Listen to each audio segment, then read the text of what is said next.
from one drill rapper turning a high school into a crime scene when shots rang out, leaving 2 innocent kids dead. We've seen bullet holes through the McDonald's window, and from all appearances, this McDonald's is shut down as police investigate right now. To another one getting caught on camera gunning down their own manager in cold blood.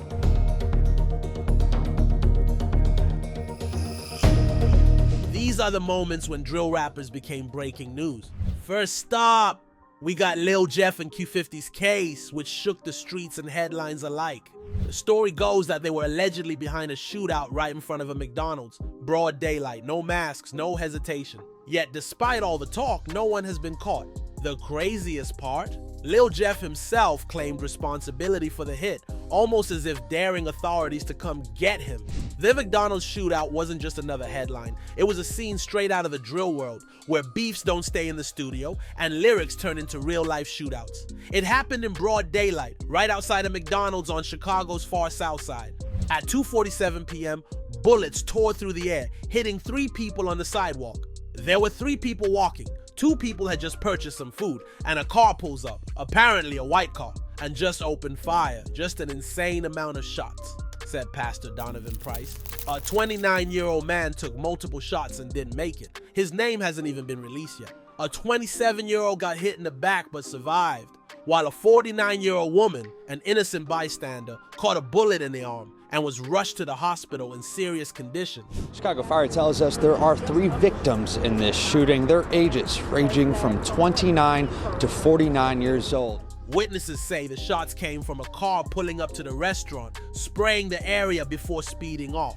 But here's where it gets even wilder. Shell casings were found inside the McDonald's. That means whoever was doing the shooting wasn't just aiming at the street. They were firing with no hesitation, knowing civilians were everywhere. We know the 3 victims are being treated at nearby hospitals. 2 of the men listed in critical condition, and a female also seriously hurt. Pastor Price, who had a church nearby, rushed to the scene after hearing the gunfire. On the last warm day of the year, right after the elections, so we can see if some of these people are gonna do what they say, Price said. And we got a good example today. It's a violent day in the city, and definitely a violent, just crazy day while people are trying to come home from work. But by the time he got there, the damage was already done. The streets talk, and this wasn't random. Another drill rapper making breaking news. While detectives worked overtime, someone was in a recording studio laying down tracks about the very murder they were investigating. Bloodhound Q50 and Lil Jeff weren't trying to hide. They were trying to go viral. Their song I Love My Draco dropped weeks after the shooting. The same rifle mentioned in their lyrics matched witness descriptions perfectly. Every bar was a potential confession. The music tells the story just as much as the headlines do. Lil Jeff and Q50 didn't just leave the streets talking, they put it all in their lyrics. Their songs were more than just drill music. They were confessions, warnings, and proof of what went down. Q50's name was already ringing bells. But this track took it to another level. The title alone says it all. He was out here moving like a ghost, tied to multiple bodies but still untouched. His bars were cold, dropping hints about past hits and how he stayed ahead of the law. Another song, Coffin, was like a victory lap. The energy was dark, the message was clear. Ops get put in coffins. Lil Jeff and Q50 weren't just rapping, they were reliving the moment, flexing that they handled business and were still out moving freely. Niggas think this, they throwing subliminals. Up on the net, they some internet criminals. Want to that, I'd rather just give it them. I'm at your door. The police and the media might have covered the story one way, but the drill scene had a different narrative. The songs were like coded messages. If you knew, you knew. The brazenness was unprecedented. Most killers try to hide their tracks. These guys, they were monetizing the am. Millions of views, thousands of comments, and a growing legend in drill rap circles. Meanwhile, 2 families plan funerals. To this day, Q50 and Jeff remain at large. Their music, still trending. Their videos, still viral. The case, still open. In the world of drill rap, sometimes the best place to hide is in plain sight, behind a microphone, telling everyone exactly what you did. The Bronx, where every block tells a story, where kids grow up fast and some don't grow up at all. In these streets, 14-year-old J-Rip wasn't just another teenager. He was K Flock's right hand, his best friend, his little brother. But in drill rap, being somebody's brother can get you killed. Think that I ain't tapping them up. Feel the way you get caught And the Bronx saw yet another tragic loss when 14-year-old Prince Shabazz was gunned down outside an apartment building in Fordham Heights. It happened at around 9:15 p.m. Prince was walking with his brother when two masked suspects dressed in all black ambushed him. A single shot to the chest ended his life. He was rushed to St. Barnabas Hospital, but there was nothing they could do. 14-year-old Prince Shabazz was shot to death in what police are calling an ambush attack. The next day, the aftermath was clear. Blood stained the sidewalk in front of the 6-story brick building on Morris Avenue. A chilling reminder of how quickly life can be taken. Residents of the block, used to the sound of gunfire, barely flinched. One neighbor recalled hearing 9 shots, but knew better than to look out the window. Another, a 19-year-old student named Alyssa Lewis, was just getting home when the shots rang out. Her mother mistook them for fireworks, but in this neighborhood, people know better. My dad, he heard it. I heard it too, and my brother. So, and we heard like 4 or 5 shots. Despite the violence, love for Prince was strong. His friends and family set up a memorial in the lobby of his building, lighting green and white candles in the shape of the letter P.P. Handwritten notes surrounded the tribute, filled with pain and love. One message stood out: I love you, my heart. Your name never would or will be in vain. Another young life lost to the streets, another name added to the cycle of gun violence in the Bronx. Neighbors said the teenagers were a frequent and rowdy presence at the building, which is located in the 46th precinct. Known as one of the most dangerous precincts in the city in the 90s, when crime across the city was far higher than it is today, officers once described it as 1 square mile of danger. Surveillance footage captured what police believed to be the 2 suspects just moments before the shooting. The video shows them walking toward the crime scene, blending into the night. Minutes later, the same 2 figures are seen sprinting away. If you look closely, one of them appears to be holding something in his hand, possibly the weapon used in the attack. You have the socioeconomic issues that we have. It breeds violence. At Prince's home, about a mile south of the shooting, his mother spoke briefly to reporters on Thursday. She declined to give a name, but said her son was smart, charismatic, and loved. Adding that he enjoyed dressing well and playing video games, police spent the entire day canvassing the area, searching for evidence and answers. While they have not confirmed reports that the shooting may be linked to a drill rap video feud, speculation continues to swirl. David Kaba from Bronx Rises Against Gun Violence, BRAG, revealed that Prince and his family had recently reached out to their organization, making his death even more heartbreaking. So, providing all these services free of charge, everything that we have to offer to this young person and the family. But the streets already had answers. This wasn't random. This was a message. And in drill rap, messages demand responses. When K-Flock pulled up to the scene, everyone knew what was coming next. The cameras caught him there, face twisted in grief. But his eyes? They were already planning ahead. In drill culture, tears come second, revenge comes first. A crowd of people surrounded his body before paramedics arrive on scene. Police say, Jen, that the teenager was shot in the chest. The internet exploded. Threats flew back and forth. Every post a potential hit, every comment a possible last word. The streets held their breath, waiting for what everyone knew was coming. They didn't have to wait long. Within a week, Raw GZ was gone. The streets whispered it was K-Flock's crew, revenge for J-Rip. No arrests made, no charges filed. Just another headline, another body, another drill rap mystery. But this time, something was different. The cops weren't just finding shell casings, they were finding lyrics. Every new track dropped clues. Every music video told the story. The killers weren't hiding, they were streaming. He think I'm a rapper, he think this shit funny. Okay. 2 mothers planning funerals, 2 communities in mourning, and in between, the music never stopped. J-Rip became a legend in death. His name dropped in countless tracks. Raw GZ became a cautionary tale. His end celebrated in verses that racked up millions of views. The old heads shook their heads. Music ain't supposed to kill you! But this wasn't just music anymore. This was warfare with a soundtrack.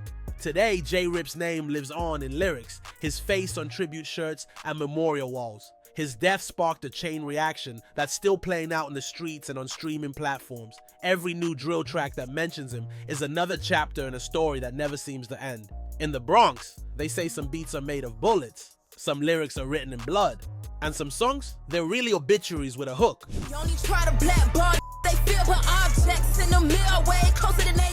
Wynwood, Miami, where art meets money meets music, designer stores next to graffiti walls, where Instagram influencers pose while real hustlers move in shadows. This is where Q50 was building her empire, one track at a time, until one afternoon when the beat dropped. And so did her manager. Q50 was seen on video in a tussle with two men when she pulled out a firearm and opened fire, striking one of the men. Q50 was arrested after suffering injuries and was recently released on bond as she awaits trial for second-degree murder. Yes, Shawan, and it turns out that this shooting, which happened here in Wynwood, was reportedly a fight between a local rapper and... As seen on NBC Miami, Q50 was seen on surveillance video on October 8th, having a discussion with what police say was her manager when things seemingly turned violent as the man raised his hand at her. Another man exited a parked white vehicle, and the two knocked the rapper down, but she managed to get herself up. The driver gets out of the car and he and the woman are seen arguing. The dispute gets physical and they start hitting each other. Vani was then seen reaching into a bag for a firearm and began shooting at the men. As the man scrambled to get away, Vani walked up to the man and fired more rounds. As this was happening, the parked car drove and struck Vani, running her over in the process before driving off. Hicks then reaches into her purse, walks back towards the two men, and starts shooting as the men run. Miami officers arrived shortly thereafter and found the manager lying on the pavement suffering from multiple gunshot wounds to his torso. Hicks and the man were taken to Jackson Memorial Hospital's Ryder Trauma Center. The Manger died from his injuries. Hicks was treated for non-life-threatening injuries. As his voice grew closer, she said she was in fear due to the manager's size, and upon hearing him yell, "I'll kill you with one hit," she turned and fired a series of gunshots at him, the report read. She tried to run across the street but noticed the anger on his face and felt he was positioning himself to lunge at her. So she shot him again. The artist-born Q50 Camilla Hicks was arrested and booked on second-degree murder charges and was jailed. She's now free on bond and shared a message on Instagram to her nearly 23,000 fans. From IG, good morning to all of my supporters in Fed.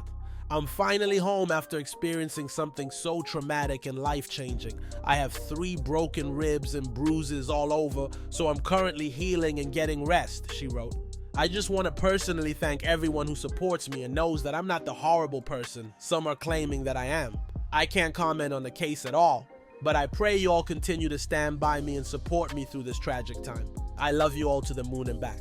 Today, Q50's story is a cautionary tale in the industry. Her music streams higher than ever, her case still pending. In the world of drill rap, even murder charges can boost your plays. Every court appearance is a photo op, every hearing another chance to go viral. They say in Miami, some hits aren't songs, and some managers learn their last lesson in front of a security camera. The next rapper on the list is Shaw E.K. Bronx drill rapper Shaw E.K., born Charlin Perry, has been a prominent figure in the drill music scene, known for his raw lyrics and energetic performances. However, his career faced a significant setback with recent legal issues. Shaw E.K. faced 23 charges, including multiple counts of attempted murder, after being arrested in connection to a July 2024 shooting. Bronx District Attorney's Office confirming that they've now arrested 21-year-old Charlin Perry, better known as Shaw E.K. The shooting, which took place in the Mott Haven neighborhood of the Bronx, left 3 victims hospitalized. Authorities say the incident occurred near the Patterson Houses, a public housing complex, and alleged that Shaw E.K. was involved in the violence. Using a combination of witness accounts, security footage, and ballistics, police say they were able to zero in on 21-year-old Perry, who has over 340,000 subscribers on YouTube. Most younger residents of the Patterson Houses who spoke with News 12 said they had heard of him. One said, "He ain't bad." Resident Lilu says Shaw E.K.'s name is always being brought up around here, but also says it is usually not in a good way. Off camera, residents say that the gang Shaw E.K. is connected with is not welcome in that neighborhood. So if he really was in the Patterson Houses, they are not surprised there was trouble. It was almost exactly 2 years ago that Mayor Eric Adams specifically called out drill rap music for an increase in violence, with Nahis Castro, who lives near where the shooting happened, saying drill rappers talk about shootings and killings and beating ups and fights. Because of that and the history, another neighbor says what they rap is probably true. Shaw E.K. did what he had to do. Despite his legal challenges, Shaek has made significant contributions to the drill music genre. His track No More Lottie stands out, with its title referencing a deceased rival, showcasing the intense rivalries prevalent in the drill scene.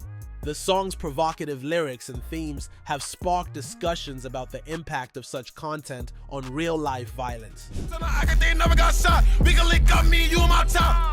Sha EK's journey reflects the complex interplay between artistic expression and the harsh realities of street life, highlighting the challenges artists face in navigating fame while confronting their past. In the Bronx, where drill rap was born, they say the game is a man's world. Then came Nay Benz. Besides her delivery and grit, attributes such as her age, gender, and missing finger not only set her apart in the drill scene, but have also made her a target for law enforcement. Nay Benz, police say you're a trigger puller. Police say you're a trigger puller. Nay Benz is the alleged head honcho of the Slattery Gang, a notorious group from the Fordham section of the Bronx, known for terrorizing their community after being released from Brookwood Juvenile Facility upstate a few months ago. Benz was arrested following a 176-count conspiracy indictment. Now the Bronx DA says they've been charged in a 176-count felony indictment. The NYPD finished a 12-month-long investigation on July 31st by cuffing drill rapper Nay Benz and a slew of others allegedly involved in a string of shootings as part of the borough's Slattery Gang based in Slattery Park. The well-known drill rapper's Instagram profile reads, "I do not promote or partake in any gang violence." High-ranking police officials say otherwise. "Suck my D," Ben said, as she was taken out of the 50th precinct as part of a rowdy chain gang on Wednesday morning. But how did she wind up as a part of 22 suspects in cuffs?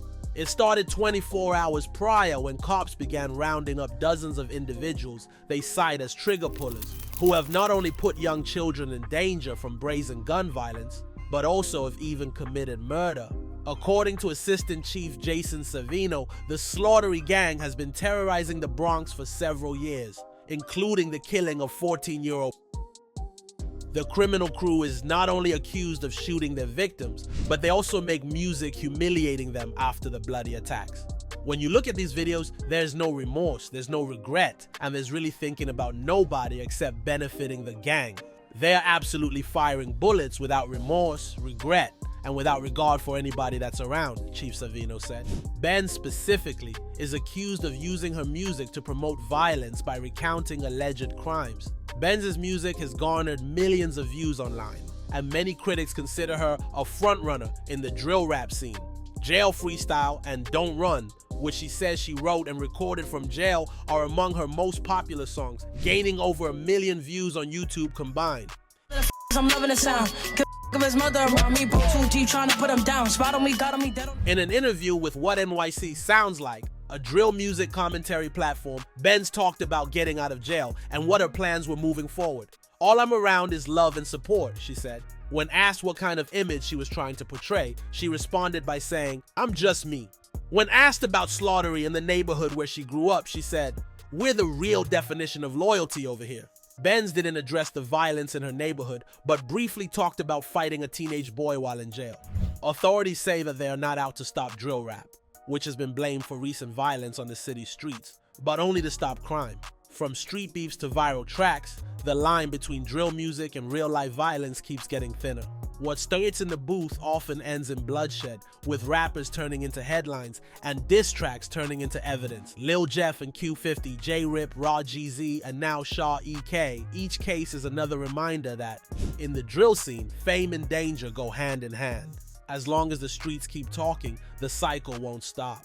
Rappers become breaking news, and breaking news becomes another verse in the story of drill.